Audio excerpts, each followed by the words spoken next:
Quitter la colère. Cet après-midi, la sculpture d'une artiste française a été déboulonnée à Douala. Les personnes rassemblées autour dénoncent une entreprise d'autoglorification au détriment des héros camerounais. Les explications de Laurie Fachot. Elle n'aura tenu qu'une journée. Cette photo de 3 mètres de haut se voulait anticoloniale, mais elle a été mal perçue par la population.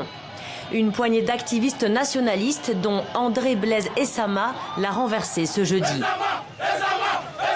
Nous, la jeunesse camerounaise, nous voulons une identité. Nous voulons nous référer au moins à une idole. Nous sommes dans un Cameroun où nous devons réhabiliter vraiment la mémoire de nos héros nationaux. Et cela, le gouvernement a toujours parlé de nos héros nationaux. Et nous ne comprenons pas comment aujourd'hui, au cœur de la capitale économique, que ce soit le monument d'une personne inconnue et surtout d'un Français. Certains Camerounais auraient préféré une œuvre rendant hommage à un héros de la lutte pour l'indépendance, par exemple. D'autres, au contraire, se montrent plus cléments. Voilà les excuses qu'une Française est venue publiquement. Ce n'est pas diplomatique, mais c'est une manière de la société civile pour présenter les excuses que, chers Camerounais, nous reconnaissons et les Camerounais ont cassé ces messages-là.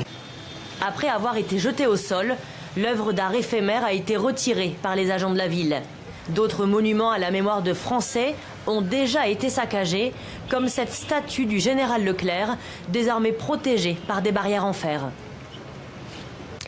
Il est l'une des voix les plus fortes contre le franc CFA. Le Togolais Kako Nubukpo a été limogé de son poste de directeur de la francophonie économique et numérique à l'OIF, l'Organisation internationale de la francophonie.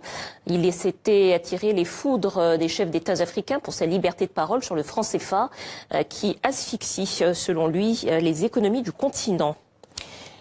Il aura fallu 10 ans de travaux, mais cette fois c'est fait. Dakar a un nouvel aéroport international, l'aéroport Blaise Diagne, qui devrait accueillir 10 millions de passagers par an et faire de Dakar la plus grande plateforme de correspondance aérienne de la région. Explication de Margot Chevance avec Karine Henry. Le tarmac est flambant neuf. Ce jeudi 7 décembre, c'est l'inauguration de l'aéroport international Blaise Diagne, l'AIBD.